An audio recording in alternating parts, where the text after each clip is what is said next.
Mr. Medine here, and we're still covering multiple exposure effects, but this time we're going to go ahead and do an exposure effect with a grid conversion here. So I'll write down the numbers on the board here. We got 400 mA, we got 0.05 seconds.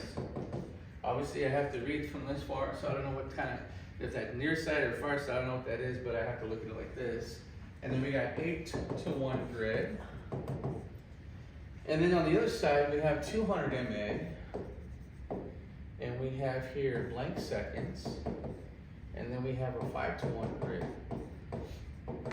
Okay, so again, you guys, these are just blank. I don't have the answers, so we're going it together. We're doing figure it out together. All right, so number one, you got to calculate the mass. You got to calculate the mass. So number one, calculate the mass. We got 400 mA times 0.05 seconds.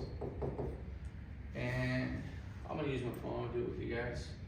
So we got 400 mA times 0.05 seconds. We get 20 mass, okay? So we got 20 mass.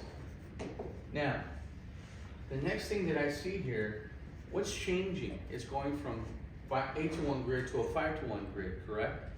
So the next math, we're gonna have to do a grid conversion. So before we even do the grid conversion, I'm gonna go ahead, I'm gonna put the grid conversion factors. All right, so I always start with 8-to-1. I'm weird like that. So the grid conversion factor for 8-to-1 is 4. 6-to-1 is gonna be 3. And then 5-to-1 is going to be 2, right? So I have what I need, and I'll stop right there, right? So 8-to-1 grid conversion factor, your GCF, grid conversion factor, is going to be 4 for an 8-to-1 grid. The next one, the 5-to-1 grid, is going to be, right, the grid conversion factor is going to be 2. All right? Now, since we're going from grid to grid, this is where you're going to have to use your grid conversion formula. So I'm going to put that on the board next. Again, if you're going from grid to grid, you got to use the formula. So the formula is going to be mass 1 over mass 2 equals grid conversion factor 1 over grid conversion factor 2. I think we've done a video on grid conversion factors, right? So you go ahead and reference that again for this formula. So now that we have our formula here, I'm going to plug in the numbers. So mass, right? Be careful with this, right? It's mass is 20. All right, so we're going to put mass is 20. We don't know what the new mass is. That's going to be X. We have grid conversion factor 1. That's going to be 4. We have grid conversion factor 2. That's going to be 2, right?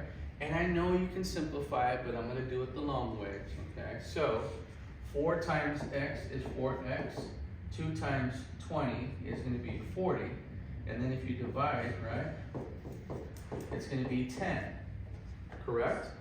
You guys see that? So your new mass is 10.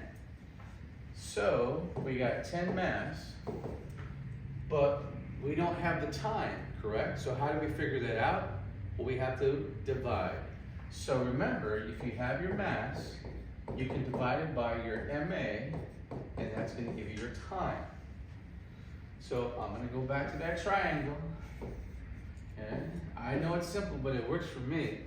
I know I'm never going to make a mistake by using the triangle, right? Because I've seen people plug things in and they invert the thing and then they get the wrong answer, and it's put there on purpose and then they think they got it right, and then, Mr. Rand, why did they get it wrong? Right? Let me show you. And I already see it. So we got 10 mass divided by 200. So remember, I like to do this. So we got 10 divided by 200. We got 0.05. 0.05. Isn't that crazy? We ended up with the same time. And it can happen. And sometimes people think, oh, it's got to be different, it's got to be wrong, and I'm going to change my answer. The numbers are the numbers, you guys. You did the math right. It just so happens to be that that is going to be the same time as the previous exposure that was made. And this is going to be a grid conversion factor using multiple effects. All right?